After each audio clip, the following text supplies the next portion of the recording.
جو لوگ غم میں کھڑے ہو جاتے ہیں نا, ان کا دل نہیں کر رہا صبح اٹھنے کا, بستر پہ پڑے رہتے ہیں. آئی ایم شیور آپ بھی ایسی کنڈیشن سے گزرے ہیں. اپنے آنسوؤں کو لوگوں کے سامنے رائیگاں مت کرنا, کیونکہ ان آنسوؤں کے خریدار رحمت پروردگار ہے, تو ان کے سامنے بہاؤ اور پھر دیکھو کہ کیا ہوتا ہے. یہ جو سینٹینس ہے نا جو آپ نے بولا تھا کہ اللہ سنبھالے گا, بالکل ultimately you have to leave everything to Allah. اور قرآن مجید میں بھی اللہ ایون نبی صلی اللہ علیہ وسلم کہتے ہیں نا کہ تم مشورہ کرو, لیکن اس کے بعد اللہ پہ توکل کرو اور چھوڑ دو, اللہ تعالیٰ اس کو سنبھال لے گا. آئی تھنک جب ہمیں یہ بلیف ہو گیا نا کہ کائنات کا نظام چلانے والا اللہ, لوگوں کے دلوں کا کنٹرول اللہ کی دو انگلیوں کے درمیان ہے, یہ حدیث میں آتا ہے.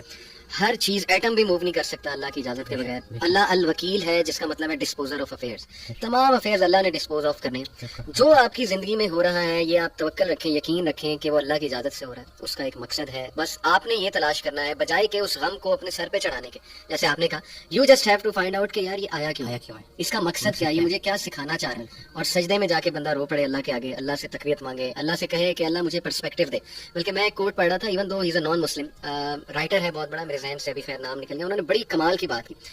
انہوں نے کہا oh my lord make me brave and مجھے ایسی سکت دے کہ میں اپنے غم سے وہ ریزن ڈھونڈ سکوں کہ یہ آیا کیوں ہے. یعنی ایون دو از اے نان مسلم, لیکن یہ کہ اتنی اس میں عقل ہے کہ وہ یہ دعا کر رہا ہے. تو یہی بات ہے کہ وزڈم فائنڈ آؤٹ کرو کہ یہ کیوں آیا ہے.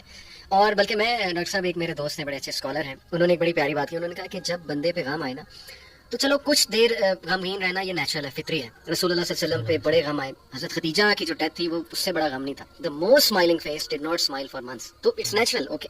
لیکن وہ رک نہیں گئے, ایسا نہیں تھا کہ وہ آئسولیشن میں چلے گئے, یا ایسا نہیں تھا کہ سارے کام ٹھپ ہو گئے. کیونکہ میرے دوست نے کہا کہ دیکھو جب ہم ٹھپ ہو جاتے ہیں نا, یہ پیسو شکوہ ہے اللہ سے. اتنی تو ہمت نہیں زبانی رب سے شکایت کریں, لیکن یہ کہ ہم ٹھپ ہو کے دکھاتے ہیں کہ جی بس میں تو راضی نہیں آپ کی رضا میں, انڈائریکٹلی تو ہم یہی کہہ رہے ہیں. انہوں نے کہا جو لوگ غم میں کھڑے ہو جاتے ہیں نا, ان کا دل نہیں کر رہا صبح اٹھنے کا, بستر پہ پڑے رہتے ہیں. آئی ایم شیور آپ بھی ایسی کنڈیشن سے گزرے ہیں کہ اٹھنے کا دل ہی نہیں کرتا, ہمت ہی نہیں کہ جی بندے کا دل کرتا ہے میں سویا رہوں, ریالٹی میں آؤں ہی نا, مطلب ریالٹی از سو بیڈ.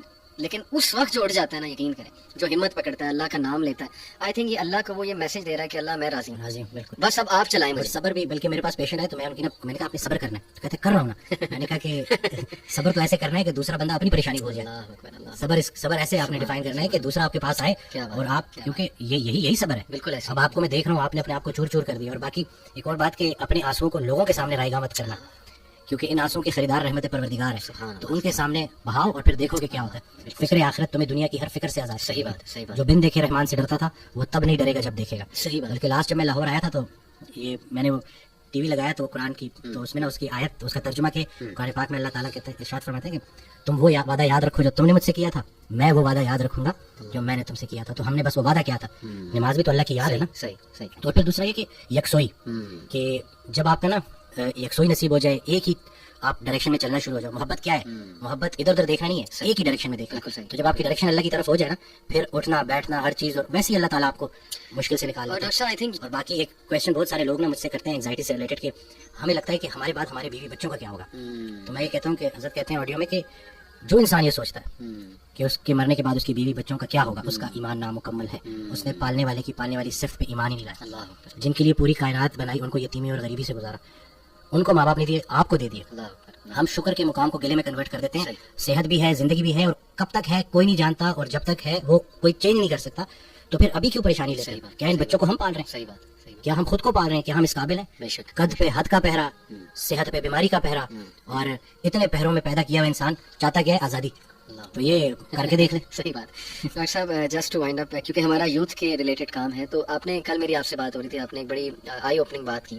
آپ نے کہا کہ ہم نہ ہی مینٹلی, نہ ہی فزیکلی, نہ ہی اسپرچولی اپنی یوتھ پہ کام کر رہے ہیں, اور ہم ایک بہت کمزور جنریشن چھوڑ کر جا رہے ہیں. تو what is your message for the youth in particular, کیونکہ مینٹلی بھی, ایموشنلی بھی, فزیکلی بھی آپ کی بات ٹھیک ہے, ہم ایک کوئی طاقتور جنریشن نہیں چھوڑ کے جا رہے. دیکھیں اصل میں بہت چیلنجنگ ہے, لیکن ان بچوں کو یہ سمجھنا ہوگا کہ ابھی چونکہ عمر ایسی ہوتی ہے. اس دن بھی ایک کوئی ہارٹ بریک ہو گیا تھا, تو پراپر نہ صحیح ڈپریشن میں, تو میں نے اس کو کہا کہ ہر اس انسان کا شکریہ جس نے میری آنکھوں کو آنسو دیے. یہ آنسو مجھے اللہ کے پاس لے گئے. اس انسان کا سب سے بڑا تحفہ یہ جدائی ہے, صرف یہ اللہ کے پاس لے کے جائے گی. لوگ کیا کرتے ہیں, یہ جو غیر اسلامی تعلقات, اسی طرح سے غیر شرعی چیزیں, یقین جانے آپ جتنی مرضی دیکھ لیں سکون نہیں ملے گا آپ کو. اور یہی جو آپ کی گروئنگ ایج ہے نا, اس میں آپ کے ہارمونس بھی آن پوائنٹ بہترین ہے. اسی عمر میں آپ نے اسپورٹس میں انڈلج ہونا ہے, آپ نے پراپر طریقے سے ڈائٹ کا خیال رکھنا ہے, اور سب سے بڑھ کر یہی لرننگ ایج ہے, اس میں آپ نے سیکھنا ہے. اور جیسے جیسے آپ ایک قدم بڑھائیں گے, اللہ کئی گنا زیادہ آپ کے قریب آتا جائے گا. اور یہ ٹرائڈ اینڈ ٹیسٹڈ چیزیں ہیں. مجھے یہ بچپن میں سکھایا گیا تھا کہ صرف شہرت دولت اور یہ چیزیں ہوں گی تو بس یہی سب کچھ ہے, کیونکہ ہم ادھر ادھر ہی دیکھ رہے تھے. لیکن سب کچھ ہوتے ہوئے بھی انتہائی بڑا خلا تھا جو پورا نہیں ہو رہا تھا. تو ہم تو چلیں, وہ کہتے ہیں اگر صحیح طریقے سے اللہ کے راستے پہ نہیں آتے تو اللہ گھما کے لے کے آئے گا. تو ہمیں تو بہت سی چیزوں سے آپ نہیں گزریں گے انشاءاللہ ان چیزوں سے. آپ کے پاس یوٹیوب پہ کانٹینٹ موجود ہے جو خالصتاً اللہ کی رضا کے لیے لوگ بنا رہے ہیں.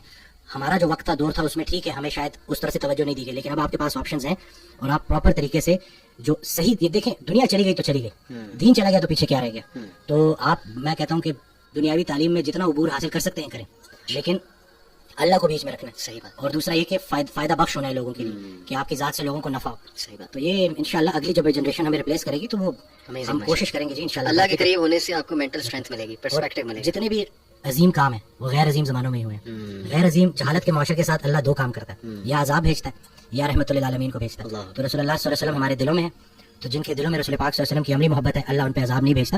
تو نیگیٹو نہ سوچا کرے, پتہ نہیں ملک کا کیا ہوگا. نہ یہ چیزیں آپ نے بگاڑی ہیں, صحیح بات, نہ آپ یہ ٹھیک کر سکتے ہیں, اللہ ہی ٹھیک کرے گا. لیکن آپ خود کو تو ٹھیک کر سکتے ہیں نا. جس نے اپنے آپ کو پہچانا اس نے اپنے رب کو پہچانا. تو اپنے آپ سے آپ آشنائی حاصل کر لیں اور دیکھ لیں کہ آپ کا انٹرسٹ کیا ہے. جو بھی کام کریں انٹرسٹ سے کریں اور اس میں حصہ لوگوں کا رکھتے ہیں کہ لوگوں کے کام آئے آپ, تو باقی انشاءاللہ کامیابی ہے. امیزنگ سر, بہت شکریہ, بہت اچھا لگا. میں اللہ بلیس یو. اللہ تعالیٰ آپ بلانے کے لیے شکریہ. نہیں, اٹس این آنر.